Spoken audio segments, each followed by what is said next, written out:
Welcome, everyone, to the RePackaging Revolution. I'm your host, David Marinac. Now, before we get to our guest, I'd like to share what we call our podcast power statement for the name of today's show, Unwrapping Success Insights from a Packaging Pro. Today's guest is a former president of Atlapac Corporation, which is located in Columbus, Ohio. He was an equity owner of Atlapac and had been a part of the executive team since 2008. Atlapac was acquired in July of 2022 by DASPAC via HIG Capital. It's DASPAC Flexible Packaging Group. Beyond this, today's guest is a dear friend and someone I've admired for years. Now, what he did at Atlapac, how he completely changed their business model, and ultimately their sales and profits was remarkable to see. Not only will we cover this, but other topics. Paul Unrue, welcome to the show. Hey, Dave. Thanks for having me. We've talked about doing this for a long time, and I'm really I'm glad we were able to do this. So thank you. And we were going back and forth yesterday, and I'm grateful for this. So let's talk a little bit about your background. Where were you? Where did you grow up, and kind of what got you into this packaging space? Well, it's always the question, like, how did you end up in packaging? You know, I'm right. In some ways, it's unique because I grew up in center of Michigan. I'm not going to use my mitten thing. I grew up in Lansing, Michigan. Went to community college. Proud of that. I enjoyed community college, and then after a couple of years of that, I was going to go into mechanical engineering, because that's what you do when you grow up in Michigan. The kid Sure. in the 70s, you want to work for the big three, right? Yep. Well, yep. I got into the General Motors Institute, which is called something else now. I don't know what it's called now, to be a mechanical engineer. And I went there and I walked toward the campus and looked around. Everybody on a Friday night was in the library. And my personality was kind of like, I don't know if I can handle studying every Friday and Saturday night. So I came back to my hometown of Lansing and went to Michigan State and decided to take up packaging. It dovetailed well into all my engineering classes, all the math, all that stuff. So it made a lot of sense to get into packaging. So I decided to, as a junior at Michigan State, I went into packaging for the 2 years I was there, and I was working full time, that kind of thing. And when I finished in 91, I had the packaging degree, and I decided that I was going to take a job in sales, which made it kind of unique that I decided to do that. Sure. Because most of the people that have packaging degrees want to go work for the CPGs and work in a basement and open up boxes of mac and cheese and all the things they did. And I did a 6-month internship in college in Cincinnati at a company called Multicolor Corporation.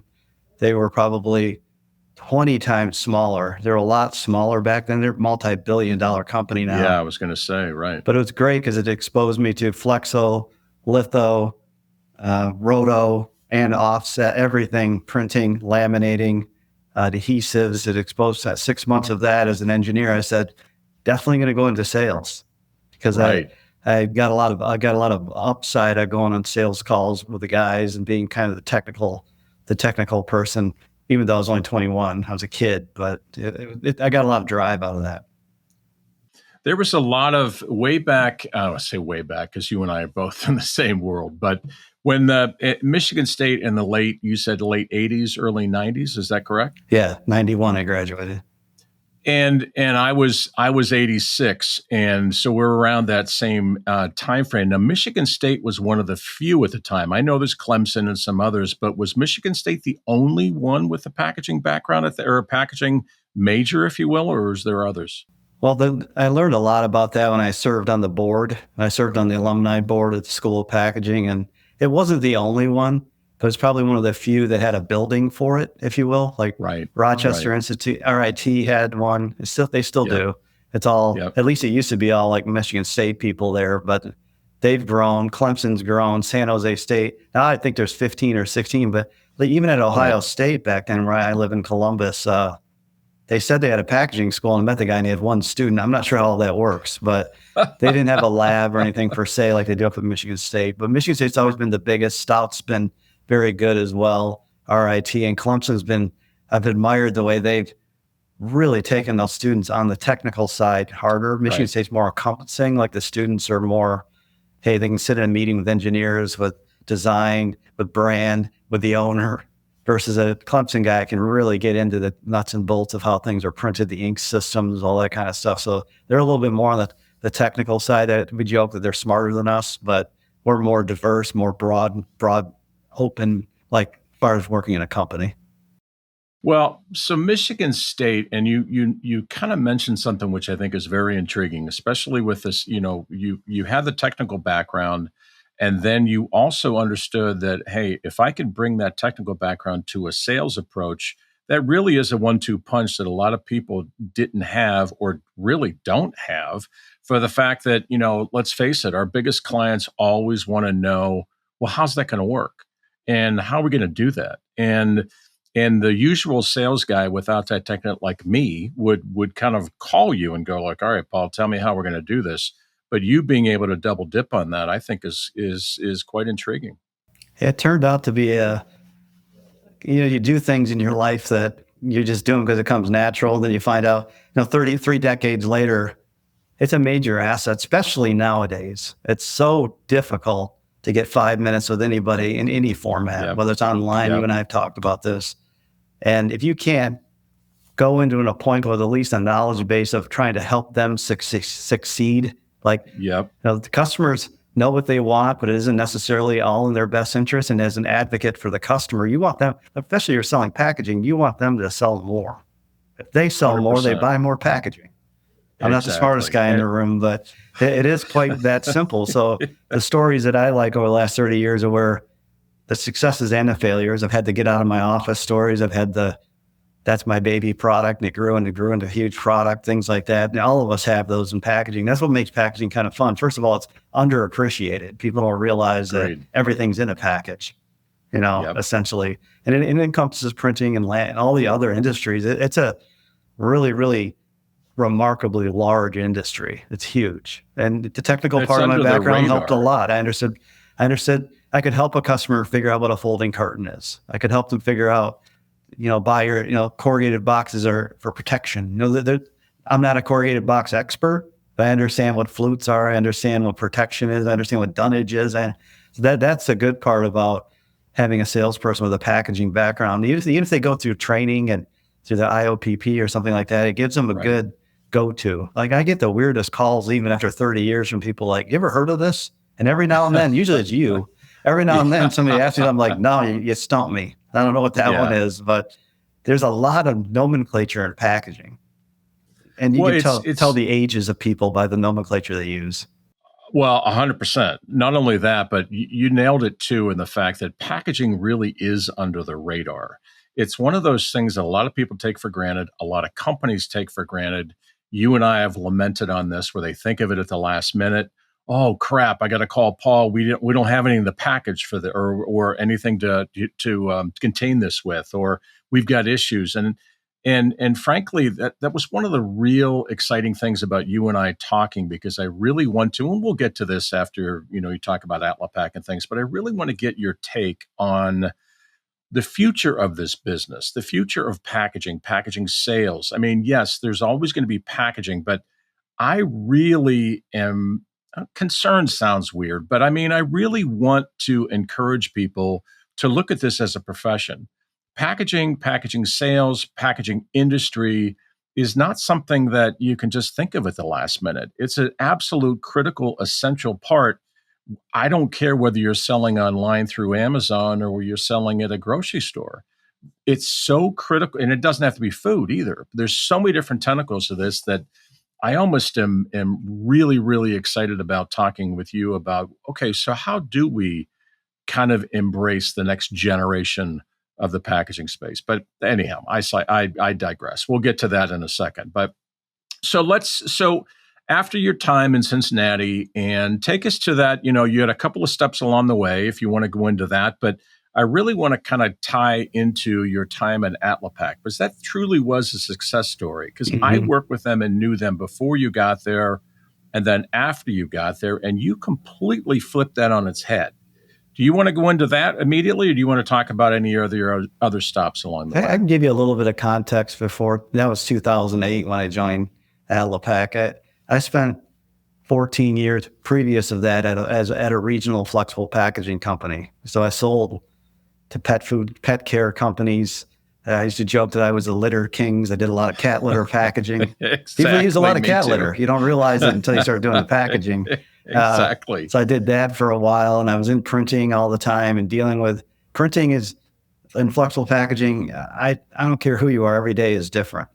Everything is different all the time. There's a lot of customization, a lot of what's that, because Dave, I spent probably 20 years teaching my young guys, like the trick to selling flexible packaging is if you can get the client to help you understand what makes your product fragile, what ruins it. What ruins it really is what it's all about. And people say, well, I want the cheapest price and it to last forever. Well, there's a reason why bread's in a poly bag. Exactly. And there's a reason why inkjet cartridges are in foil. There's reasons because the fragility of inkjet cartridges is different than bread. Bread is getting tripped every day. Whether you're looking at Frito-Lay with chips and the dunnage, and there's a lot of reasons why they pick it. But what makes your product unsellable? People don't like it. And the boys in Cincinnati say it right. The P&Gers say it's the first moment of truth and the second moment of truth. The first moment of truth is you see the package. That's what you want. You want to say, oh boy, Tide. I'm excited. Yep. I lived there 10 years. So I've been in Cincinnati a lot. The second moment of truth is I came home, I used the product, and I didn't hate it. And there's a lot of that in packaging. There's a lot of people that hate zippers, that hate because they have a bad experience with it. And there's a lot of reasons that nerds like you and I know why it happens, but it doesn't just mean cost. It could be a lot of things that go into why the zipper worked and didn't work. And as I get into Atlapac, I'll tell you a funny story. Growing up in Michigan, my parents were in central Michigan. I lived in central Ohio since 91. I go up to Michigan once a year to visit them when they were alive. Every time I go up there, my mom would have a big bag of packaging trash sitting on the counter. I'm like, what's that for? She's like, well, I don't like any of those zippers. I'm like, Mom, I don't make every single zipper package in the country. And she's like, call that company right there. I go, you want me to call Hormel?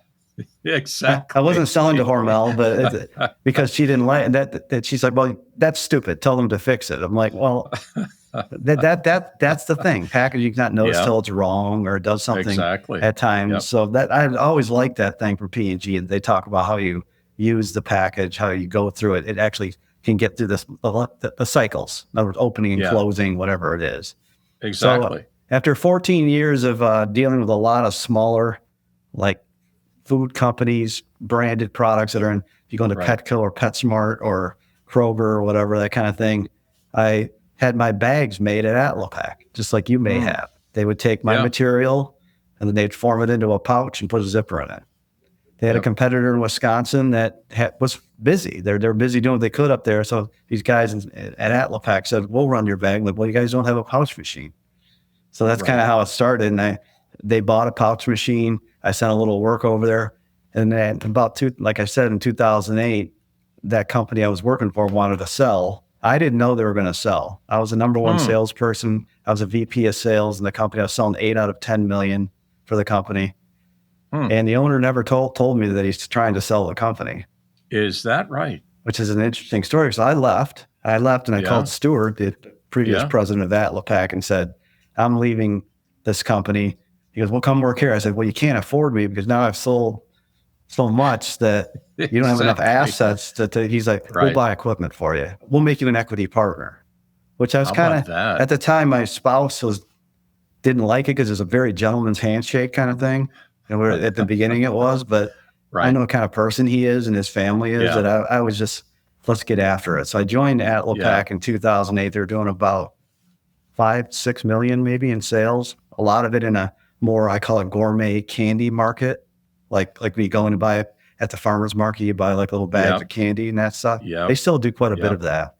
But I was the guy that was out in front of the brands dealing with the heartaches of PetSmart and all that kind of thing. And so my whole pitch was to go to the converters because I did that job for 15 years. Right. You knew to sit in front of them and say, I know what they do to you because I used to buy off them. Here's what we can do for you. Well, we'll get in the schedule with you. Your order's our order. We want it to happen. Versus my competitor would say, we'll schedule it when the material arrives. So that's devastating when you're trying to sell flexible packaging. 100%. So I turned the paradigm around and said, no. We're not, no. Now, I told my sales team, I said, if I ever hear you say, we'll let you know when the material arrives, that's going to be your last day. That's how big of a deal it was to me back then. Right, so right. we grew, sometimes smart, sometimes wrong. We bought equipment based on hunches sometimes. And I'd say 18 out of 19 went pretty well. There's always one. Yeah. That the one that I joke around and say it's like the exercise machine with your clothes on it in the basement. we took a bet and it wasn't right, and that happens. But we grew and grew. I mean, we went from 18,000 square feet to 140,000 in 15 years. We went from 5 to almost 4 times that in sales in 15 years. And then in 2022, 2021, we had a competitor on the West Coast that I was friends with. I've always believed that there's plenty of business in packaging. Oh, yeah. 100%. There's only 100 of us. It's a Kevin Bacon game on steroids, I tell people. Yeah, exactly. So, and Bert out in California is a friend of mine, and he sold to this group, and that's when we first met that group about HIG, about potentially selling. Stuart and I never shopped the company. Wow. We never, we got calls like every one of us that's probably listening to this. We got guys, I find them creeping around, I'm at trade shows, and they're like standing, good looking guys with degrees from Harvard standing out there staring at me and that kind of thing. But we never really entertained it because maybe we're just naive. So we just didn't really entertain it. But in 2022, we did. We listened to what they had to say. Well, let's go back a little bit because there's more in there too. And I know as your friend, you don't want to go down this too much, but I want to hear, because you saw something in Atlapac that even Stuart didn't see. And I'm just going to throw this out there. You saw the potential here based upon your experience before, but you also saw like, this is what it's going to take for us to be successful. We're going to have to invest in equipment. We're going to have to put our money where our mouth is. We are not going to do things the way it's always been done. What was it at that point? I mean, I know it's 2 things. One, Stuart and, you and Stuart kind of went down that road and invested, but what did you see? Was there a void in that kind of Midwest market? Was there a void in that space? You saw something that really you exploited. I'd love for you to talk about that. I think what I saw, it's not a cliche, was the team. The team was it's still good. The core group of people that are at that plant are salt of the earth. They're immigrants. Yep. I love them personally. And to take that message, it does matter. Even in packaging, it matters. And culturally, it was tricky because when I first took over, I didn't want to be the president of the company. I was a VP of sales. I was on the technical side. I didn't want all that candy business. I didn't want all those accounts, And this founder of the company, Stuart's father, when Stuart got married down in Florida, I was the best man. He says to me, he's like, I want you to be president. I'm like, this is a terribly inappropriate time to talk about that. Exactly. That's all I said. But Jim wanted to be bought out. So Stuart and I bought him out 8 years before we sold the company. But interesting. I recognized that the team was unique. We had a lot of people won't understand a reference, of Benetton ads, 7 languages on the floor. Yeah. Now that was tough on me because you can't do very good group meetings because it had to be translated into different languages, but the heart was there. The heart was there. People flat out cared to do it right. And I knew the more that we would perform and show that, the better and better we could build, and I could trust they're going to do what's right. Now they came from a culture, Dave, with this, smacking them. That's what they were used to. Right. So I had to really deal with a little of that for a while, but once it got in there and it got into the culture that, one, you're going to be held accountable. Yeah, we're not that huge of a company. If you're not going to do your work, someone's going to notice, and you're going to hurt them. Yeah, and that's a kind of empowerment I wanted to have, is where they felt like they're in it together. Paul's got their back. I'm always in their best interest. I'm always, all of us in the office care. I know that they say that in a lot of companies, but we've really tried hard to show empathy and understanding. And I didn't tell one, maybe this is a bad leadership move. I didn't tell anybody for 14 years they couldn't take the day off. I'm not in the business of you want to lie to me, or you want to. It'll eventually, what comes around goes around. 100%. If you don't feel right, you don't want to come into work, you don't want to get paid. I mean, I've had situations where guys got sick the day before Thanksgiving weekend and they quit the Monday after. I went and had lunch with him and his wife. Said, "You realize your husband didn't work last Wednesday?" No. Yeah. And by the way, he's not getting paid for the holiday weekend because he didn't work. Like, what? Like, that kind of, but that built, that actually helped, because that guy came back and said, that helped me out a lot. I needed a kick in the butt and all that kind of thing. But it was a day-to-day grind of just making choices and decisions, and then going through COVID. We can talk later about that. That I didn't know what I was doing. That's what the one thing I said when they gave me the president's job. I'm a sales guy. Yeah. What do you mean you want me to be the president?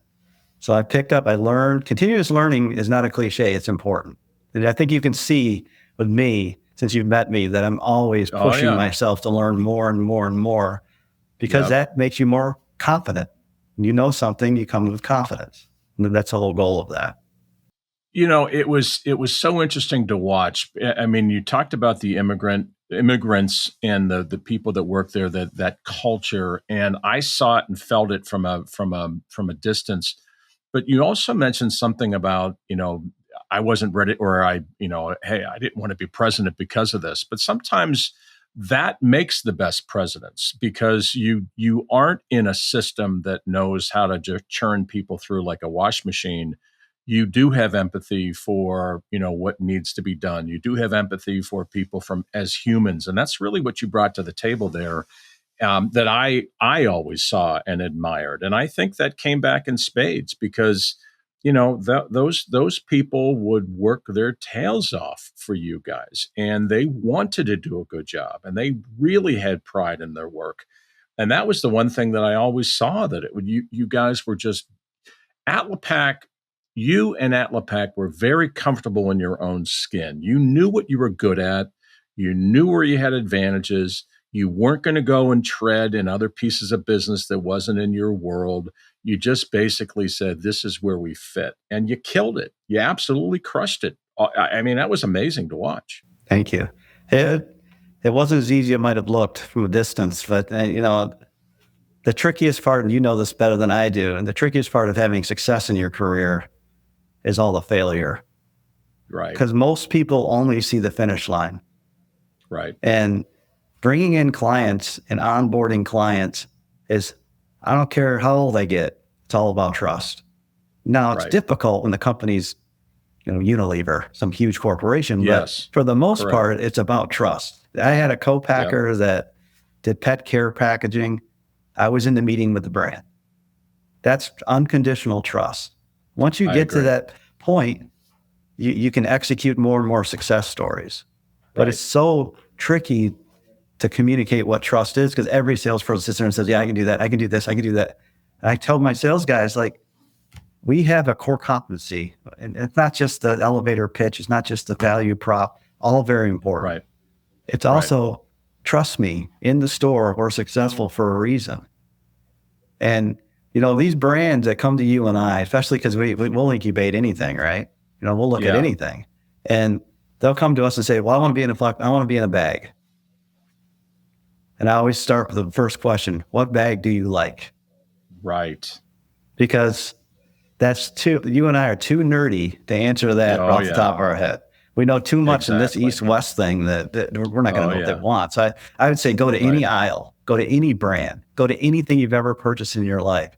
Why did you buy it? Why did you like it? What do you think it does for your product? That would get that funnel narrowing down a little bit to, 100%. I like the Pantene label because it's got a mirror on it. But I like that, and I'll say, well, that's cost. This is cost. There's pluses and minuses to aesthetics. There's things that you got to go through with a company that it's built around trust. And nowadays, as we move forward into more and more sales, trust is harder and harder to get, because people have no time to give you the opportunity to demonstrate trust. You nailed that. And that's such a perfect segue, because we can talk Atlapac all day long. But what I really admire is we're kindred spirits in the fact that trust, courage, follow up, follow through, do what you say you're going to do. Don't be a wanker, for the lack of a better way to put it. Just be a good human being. And I see that as such a missing piece in this industry. And I'd love to kind of continue on this, because trust whether from both sides, whether that be the customer and the sales guy in particular, like the salesperson, they also have to trust their manufacturer. They have to trust the customer. They have to, and that's a missing piece out there right now, Paul. And it drives me crazy because it holds up whether the project actually even gets off the ground. Well, I can't tell you who the customer is. I can't tell you what they're, I really can't. Just quote it. No, we're not doing this. You either are going to tell me what's going on and what you like and show me, or we're just wasting each other's time. Any thoughts on that? Drives me crazy. I think trust is completely underrated, how important it is. Yeah. And I've got, as you were talking, I was thinking of like, there's moments in my career when I was running at Atlapac where I'm like, that one resonated. And I remember we all have phones now. I mean, we're getting things text to us we shouldn't. Yep. And sometimes you'll get a text in the weekend, all the bags are bad. Yep. And there's two examples where talk about trust. I said, that's complete. When I would read that, sometimes we come through my salespeople, they say they screwed up this entire order. I'm like, that's completely impossible. Right. There's too many checks and balances and too many people that do such a good job on a consistent basis in our facility that there might be a problem, but it isn't through the whole order. There's just no way. It's just not. Enjoy your weekend. That's what I'd say. There's no way the whole order is perpetually bad. We just can't do that. The other one was when a customer out west, a very large, almost $1 billion converter, wanted to audit us. And the quality manager had that, that chutzpah about him. He had this attitude like, we're going to come in there and we're going to turn you upside down. And I said, great. I said, the more people that come into my plant, the more comfortable I am that we're going to get closer to one another. That threw him back. And then he said, well, what day do you want to do the audit? I go, any day. We do quality every day. Wow. And the president of the company called me and said, I heard you say that on the conference call. And I don't, if you don't mind, I'm going to be saying that. Because I said, quality at my place was not school picture day. We didn't get dressed up and sit like this and go. Exactly. No, we did it every day. It wasn't just something we turned on when people came around. So those are good trust building. Now, I think the reason why they're sincere, Dave, is that they came from my heart and my off the cuff. It wasn't in a script. No. It wasn't fluff. It was sincere, and it's like that. Right. I know we do it right. Right. If we didn't do it right, it's because you did something to us. Sometimes that happens. You gave us bad material to work with, stuff like that. But all in all, things like that are what stick. If those things stick. And by the way, I told my whole team that in 3 languages. Wow. I trust that you guys care. I know I know this won't be perpetual, but let's figure out what we did wrong here. Let's figure out, and 80 to 90% of our problems it's almost like a word that I'll probably say right before I pass someday, culling, taking out bad product. Yeah. My people cared so much about my client's product, they wouldn't throw it away. But there's purging, there's things you do with a line that you're supposed to throw them away. But they would say, well, this one's good. No, please don't. Throw 50, whatever the number was. It was always culling. They'd find one bag that should have been in the trash can and it wasn't. And that's a tricky part. Now, you and I know, I see one bad bag all the time in the grocery store. Yep. I've seen splice tape down the middle of Ritz. Exactly. And I thought I bought that one. You know why? Because that guy doesn't need that kind of crapola. Someone flipping it over, calling the number. By the way, I've done that a lot in my career too. I know. I flipped him over, called up and said, hey, I got a bag here where the zipper doesn't work. Yep. And it's usually a grandmother in Wisconsin working at SC Johnson or something, 100%. Sweetheart, saying, well, we'll send you a coupon. It teaches you how to deal with emotional big time stress, so that type of stuff. And because when you make the package, they say it's all wrong. It can be very stressful. Oh, without a doubt. And back to that point about culling and clearing out. Do you think that is the culture of the people that you had? Yeah. And the fact that they just, that's just part of their DNA. Yeah, that really was. I mean, they don't like wasting anything. We're going to eventually talk about sustainability. Yeah. there's been a lot of steps made in the past, especially in other parts of the world, that are more sustainable already. It's just we have metric issues. A lot of the metric issues in the United States, the problem. That bag spinning around on social media and choking the seal is not a good story. No. But it's not in the United States. It's just it's what's put in front of your face type thing when it comes to the social acceptance of flexible packaging. I mean, that's obviously my baby. That's the one I care the most about. Me too. Because it's already a kick. I'm not supposed to swear in here. A kick booty type thing. Yeah. But we just don't do a good job cheering. I heard 15 years ago, a Global Pouch, we don't have a champion. There's no one in packaging that was championing, like being the, hey, look at me. This is a cool product. This is a cool packet. And you got Dennis. You got, I think I did a little of it. I mean, I did a little of it. There's people that are willing to say, I don't care what you think. This is a good product for these reasons. Correct. But the problem is, Dave, it's just you and I reading it. It's not TikTok. It's not, packaging is not sexy. I hope you like this content. If you want more of it, I put together a specialized packaging alliance, a group of packaging professionals that are in different facets of this industry. We have webinars, we have meetings. The idea is to share information about this great industry of packaging, whether that be from the sales side of things to the marketing, even to the end users. My point with this is I'd love to have you join us, the Specialized Packaging Alliance. Check out the link below to learn more. Thanks. Well, it is the tricky part. Well, and you're right. And that's kind of why Dennis and I really, through your help and connections, started this podcast to begin with. Second of all, it is such a massive machine that's behind the anti-plastic world. Now, I'm not saying, and nor are you, that we're all for litter, throw the stuff. Look, the thing that's out there, and I truly believe this, the anti-plastic campaign that's out there is being controlled by the non-plastic world.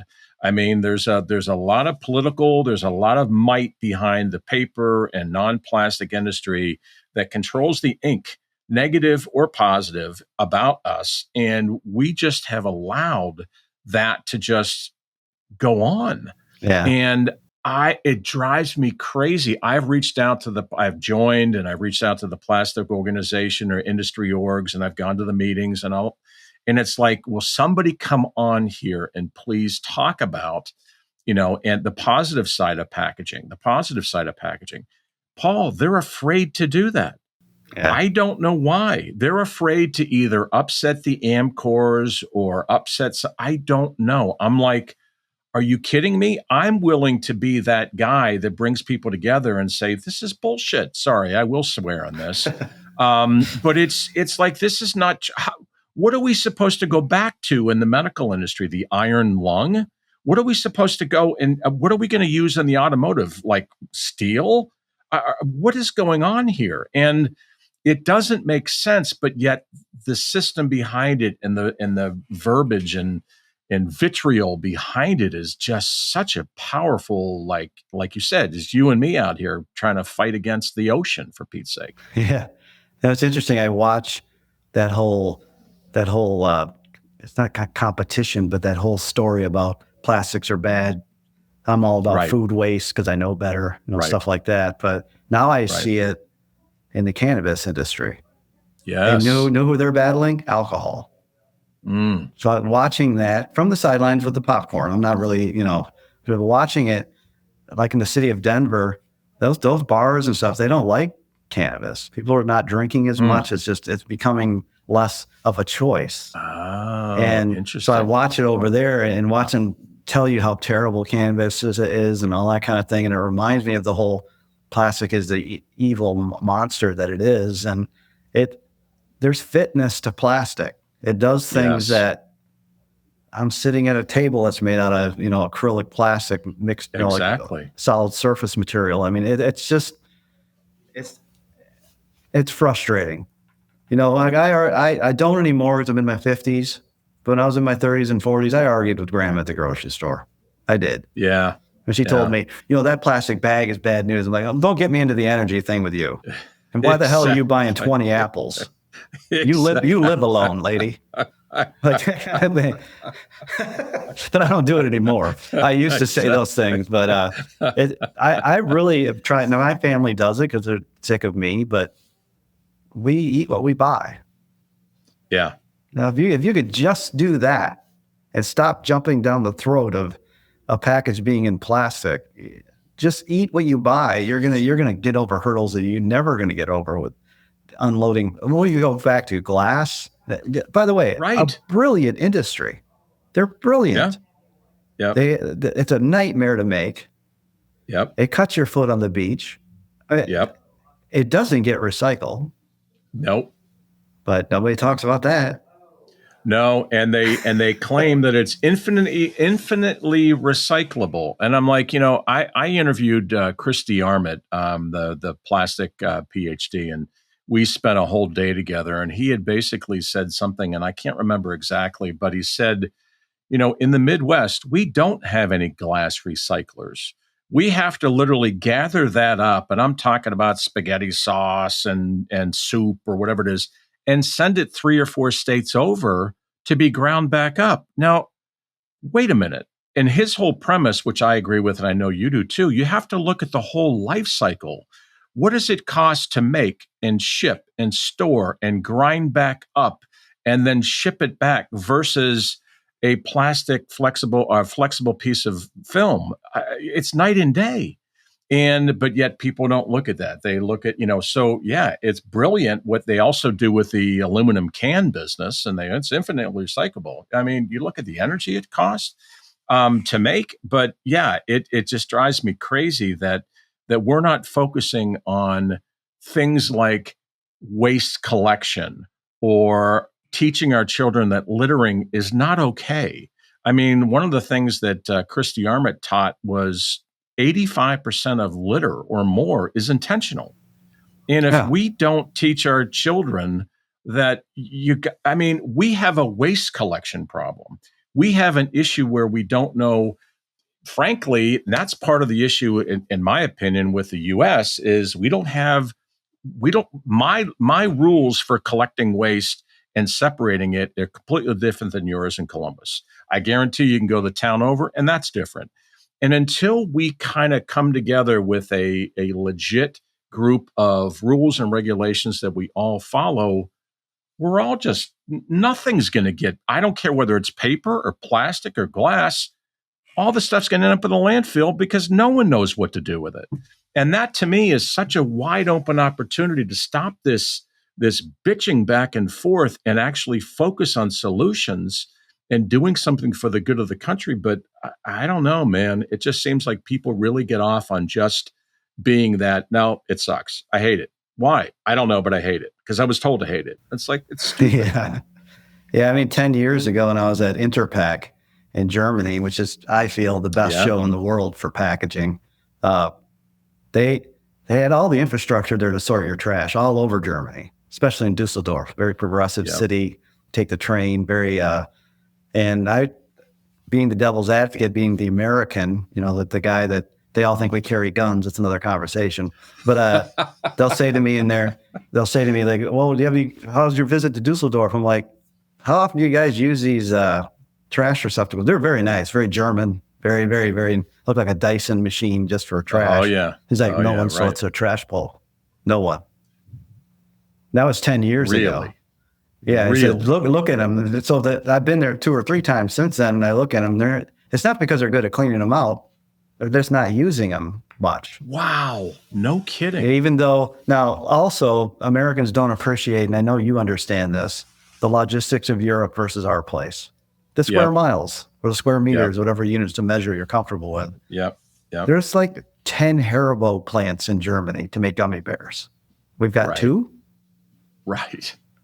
I mean, put your brain around that. That means they make a lot of that in Italy. It's an infrastructure they make amazing stuff, then they consume it there. Yep. Here, if you make yogurt in New England, you better have a plant in Phoenix. Yep. Because you can't get over the Rocky. So the logistics is totally different. People just don't understand to feed that wide variety and that spectrum of square miles. It's just different. Big time. It's very, very 100%. Different. And you need packaging for that. You got to have solutions for packaging. And I know she's a Michigan State girl, and I'm not knocking her because she's doing her job. Starbucks getting rid of straws. Don't get me started. I mean, it's the Me energy neither. and the waste of time with paper and all that.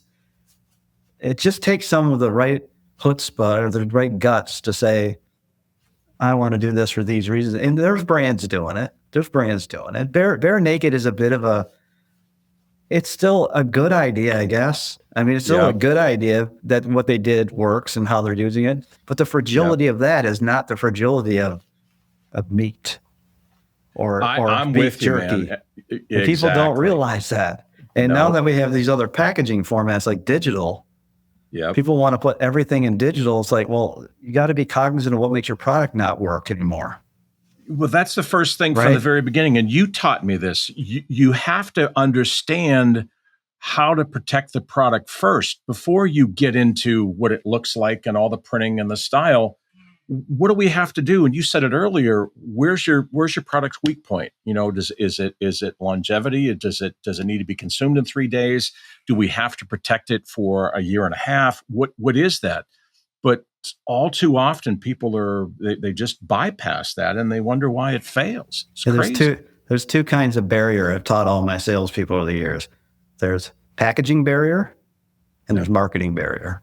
Because sometimes you put materials together for a reason that they open it and it looks silver on the inside. You nerds like I know what it is and you know what it is, but that's a marketing reason. You don't need that on a bag with a vent hole in it.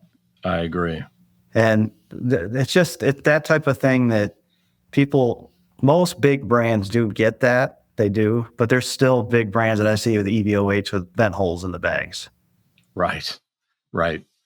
Let's talk a little bit about the industry in general. First of all, let's talk about the opportunities that are out there from a packaging standpoint, meaning, there's a lot of information that's out there about biodegradable and compostable and recyclable, and all that terminology is blended together, and people assume it all means the same thing, which it doesn't.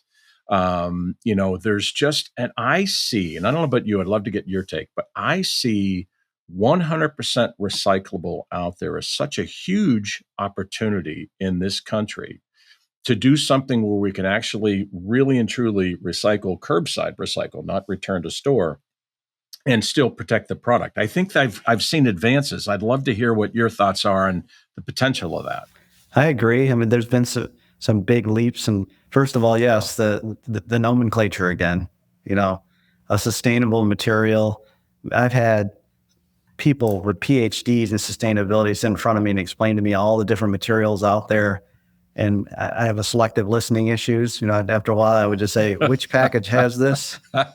What's in the package? What? Oh, T-shirts, like clothing. Okay.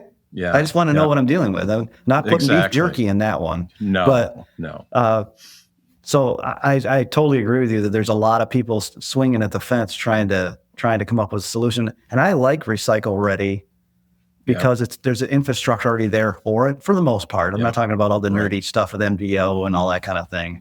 But for the most part, there's already lines that make that type of material, can do coax, can put. And the hardest part is the downstream. You're taking a material that's been designed. I mean, polypropylene's been around 60 years. It's a great product. It's thin, it's sustainable, it runs on a chip machine. So that's an exciting product. Switching out that machine is the hardest part. And that like Dennis and those kinds of guys, that's why they focus on being able to run these lightweight films, run other structures, because they don't have the thermal properties of putting something you put a ton of heat on, or something you can't have any heat on together, and then making a sandwich or something that I tell people, like when I was a kid, my mom would iron, you didn't leave the iron on the clothes. No. It went right through the clothes. Oh, yeah. And if they're under 40, they've never heard of that. They're like, what? Exactly. Like, no, you had to take it off there immediately. Exactly. And that's what's going on with packaging. You can't leave heat on it like we used to. That's one of the strengths of Atlapac. We could run all the weird stuff. We could run all those sustainable materials because they didn't run like everything else. It was function of speed, heat, and pressure. The three things that make a package. And if you're running Ritz all day long, I keep using Ritz as an example. You're running that all day long, you're not ready to throw in a totally different thermal property material. So I think that recycle ready is a good thing, especially as the infrastructure, the CapEx, the equipment to run it comes along better and better. It's going to be really tough to replace a drink box. It can be really tough Yes. to get into a retort package, which, by the way, a retort package is a hell of a success story compared to a can. Is. I agree. But people look at it like that's the devil. I'm gonna buy my. I had this argument with a lady at Costco 2 months ago. She's like, "I'm buying these." I'm like, "You should buy it in the pouch." It's like, "Why?" I go, "It tastes better, uses less energy. You're not gonna cut your hand on it." She goes, "How do you know all this?" I said, "Don't worry about it." Exactly. And she took the cans. I'm like, "You just took something that took 10 times the energy to make. They had to go into a retort chamber. It degrades the product. All this stuff. It does. But retort will be probably the last hurrah with that kind of thing. And like you said, medical, because medical is all about speccing it in and all that. But take the wins, put granola in it, put what you can in. And there are some barrier applications that are happening now, I've heard, but I don't know if they're hermetic. I don't know that much about how successful they've been in the storefront. I look at Europe 5 years ahead of us, and Japan is 8 to 10 years ahead of us. Yep. And so the fitness and the things I see going on in Japan, they aren't necessarily tree hugger, warm and fuzzy, sustainable, but you can cook your soup in the can. There's a lot of other consumer experiences going on with the packaging in Japan. In Europe, I see portion. We're getting more and more portion here too. Yeah. And you buy the big bag at Costco, it's got sachets inside of it of like trail mix and stuff like that. That's not just because of COVID, that's because that's what the consumers want. Right. No, I think that's interesting too. And you talk about downstream from an equipment standpoint with the polypropylenes, but I'm also focused on if there's anything. Do you remember Michigan State? It was Keith Barnes who's actively involved. He's a UK guy. He's the guy that Michigan State sends over to Europe and spend a month with in the summertime. And he's a Michigan State professor, and I've interviewed him several times on this podcast, and he's part of a little group we have together. But he's mentioned a ton about the need for investment dollars and private equity and governments to back recycling and back companies and industries to recycle. We don't have that here in the States. And if we do, they're either inundated or they're not sophisticated enough to make a difference. But he's always been saying in the UK, and by the way, you mentioned Germany before, UK is no better either. They're totally befuddled in what to do. And people are just lazy and people are just like, whatever. But we really need that investment dollar in making industries out of recycled product or recycling and all that kind of stuff. Not just some miscellaneous nonsense recycle little thing, but actually bona fide products that we can use and make it a complete circle. We need to make recycling something that generates the proper amount of attention. Yep. That's all that matters now is attention. Yep. Because you can get a brand like Prime that knew how to get attention and blow up the brand, and they did a good job with it. And now they're dealing with, it's a rat race. What they're dealing with is a rat race. That people are complaining that there's plastic particles in their bottles, and it's just not true. It's the same bottles that are being supplied to Gatorade. Thank you. And I think that the Paul guy, the influencer guy, he did a TikTok talking about it, and he was spot on. But we need more rock stars like that to talk about it, because they ain't listening to the old gray-haired guys. They're listening to the young guys. And that, by the way, this generation that's 25, I have a 24-year-old daughter and younger, they get it. They get it. Yeah. They get it better than we did. And they do want to do what's right. They actually do. They're socially conscious. And they want to know 100%. And I think that's, a lot of people, I know you agree, a lot of people look at this younger generation as this lost generation. I think just the opposite.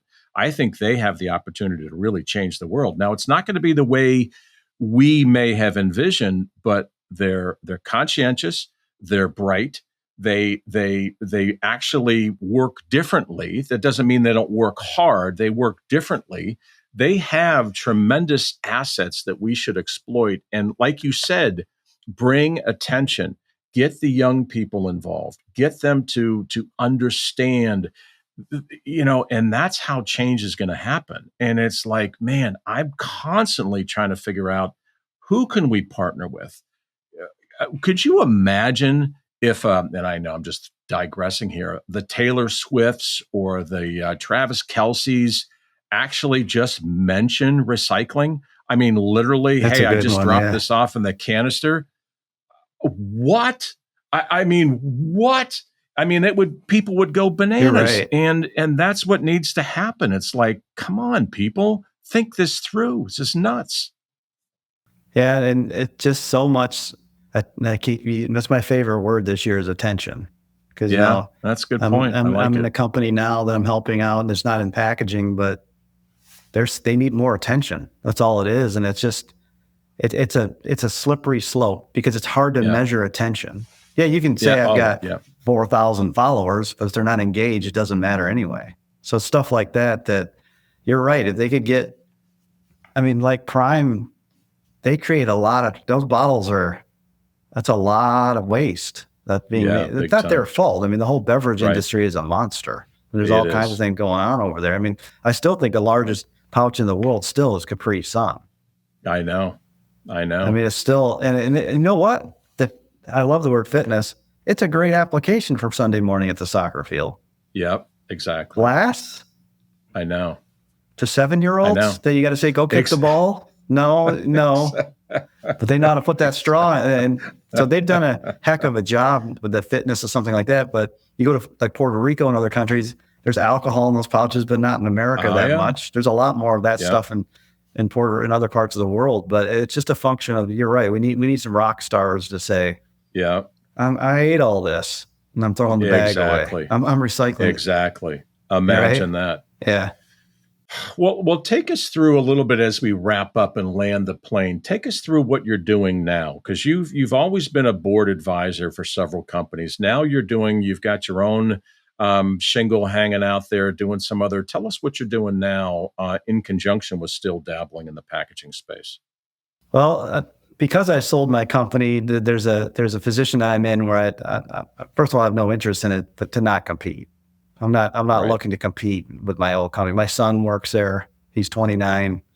I want him to win. That's my family. Those people that work in that company are like my family members. So that's off the table regardless. But what I've been doing is I started up I ran into a guy in Central Ohio with a nutrition bar, and everybody's got a nutrition bar. You know, a nerd like me knows, I know a lot about products because of being in packaging over the years. I've helped people win. I've watched people fail. Right. But he needed my background, not just for the packaging, but understanding the supply chain, because the channels are so challenging. You mentioned them earlier. Big time. Is it e-commerce? Yeah. Is it grocery? Is it C-store? Is it all the different channels that it can go through? And so he had the story. He's the star, and then he's the ex-NFL player. Him and his wife are both collegiate athletes. They've got 5 daughters from 7 months to 12, 13 years old.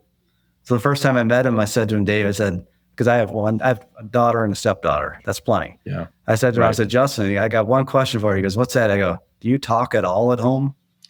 He's like, no, man. I don't say a word. It. Yeah, exactly. So, and coincidentally, he played football at Michigan State. That's totally a coincidence. It had nothing to do with us meeting.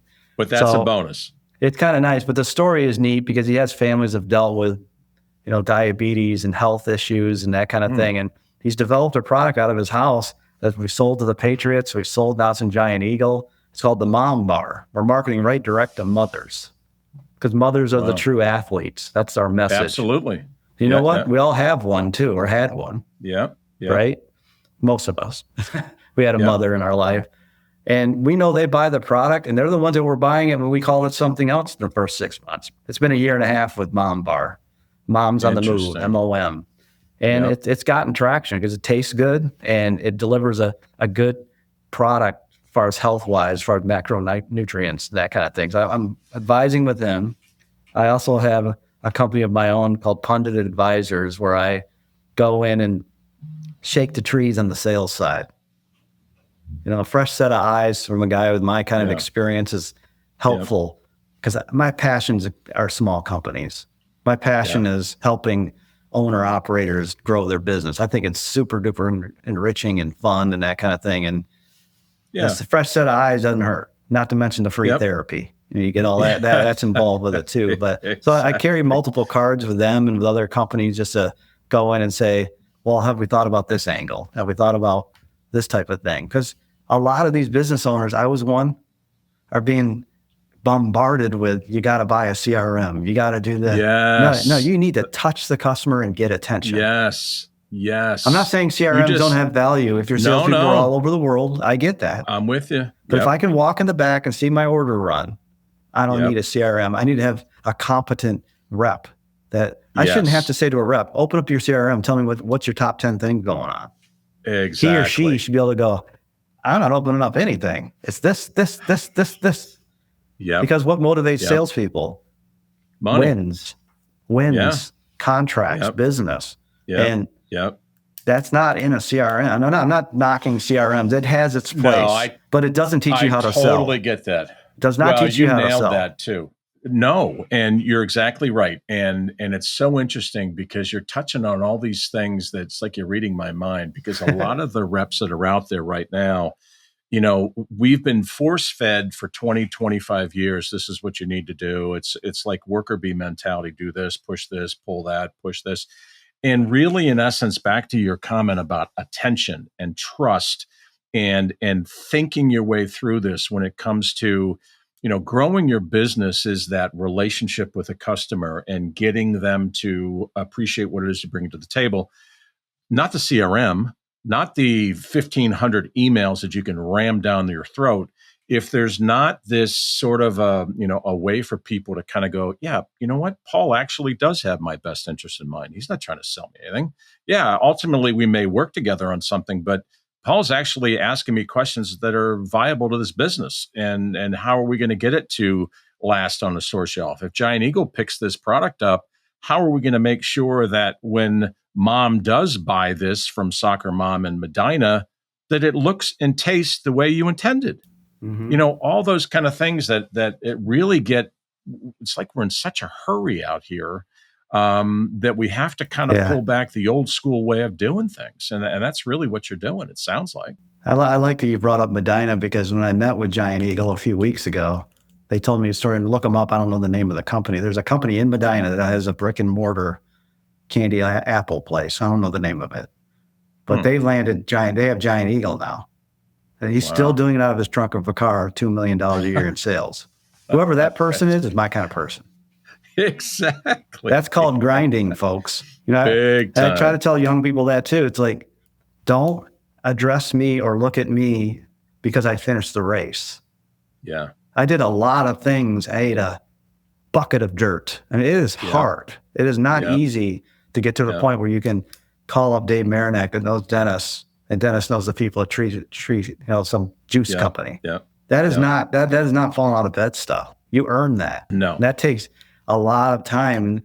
I'm afraid that sometimes I used to tell salespeople that would call me when I was a president of Atlapac, I say, I need you to stop reading off your script.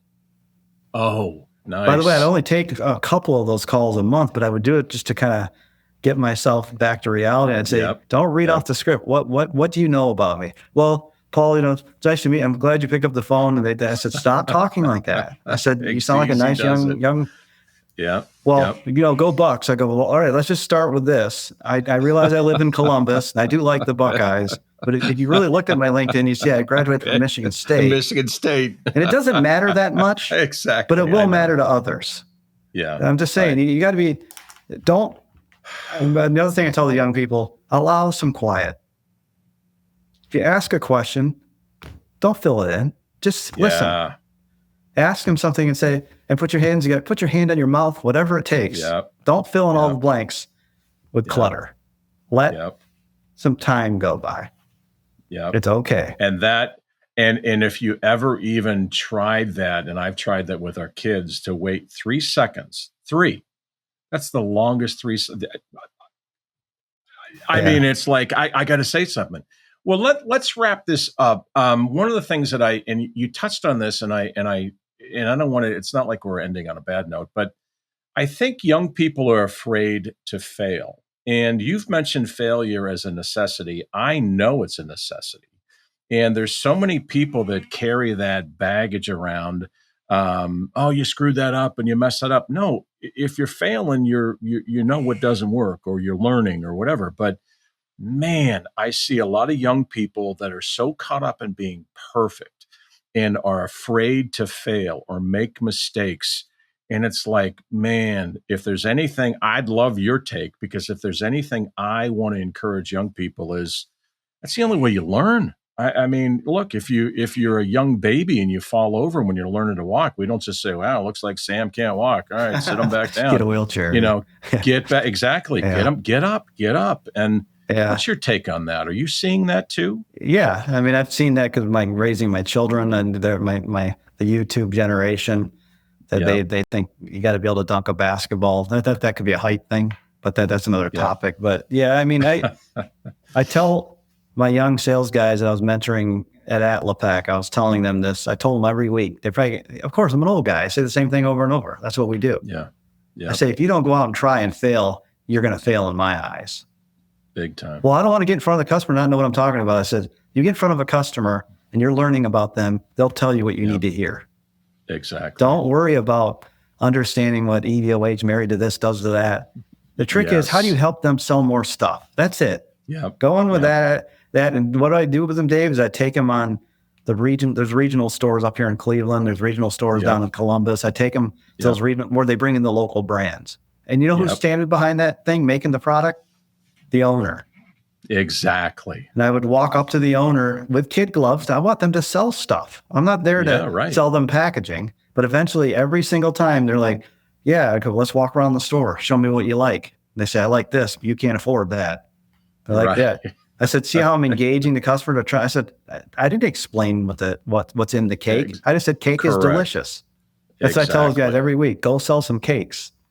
Yes. And get someone to tell you want a birthday. Get something accomplished, or come back and say, here's what I learned this week, or I got the door shut in my face. And that is a tough thing, Dave. I'd say 10% at the most of young people that are in sales have the guts to fail. Or the guts to say, I don't know. Yeah. I don't know the answer. And that's another thing that we treat. Look, it's okay to say, I don't know. You don't have to bullshit the guy and give him some We like teaching young people. It doesn't bother us. No. And that's how you're going to learn. Say, I don't know, but I'll get you an answer. That's all I would want is on the flip side of that. Right. I mean, okay, all right, you'll get, but so many, and it opens up a whole new can of worms. And we live in the social media society, and everybody thinks that, these airbrushed pictures are exactly the way these girls and guys look. And it's like, oh, stop it. If you fall for that, you're nuts. But anyhow, well, brother, Paul, this has been great. I mean, I promised you 30 minutes and we're already over an hour. So thank you for joining us. Hi, everyone. It's David Marinac. I hope you enjoyed that episode. If you want to see more, here's another video that you can check out, and I hope you enjoy it. Thanks.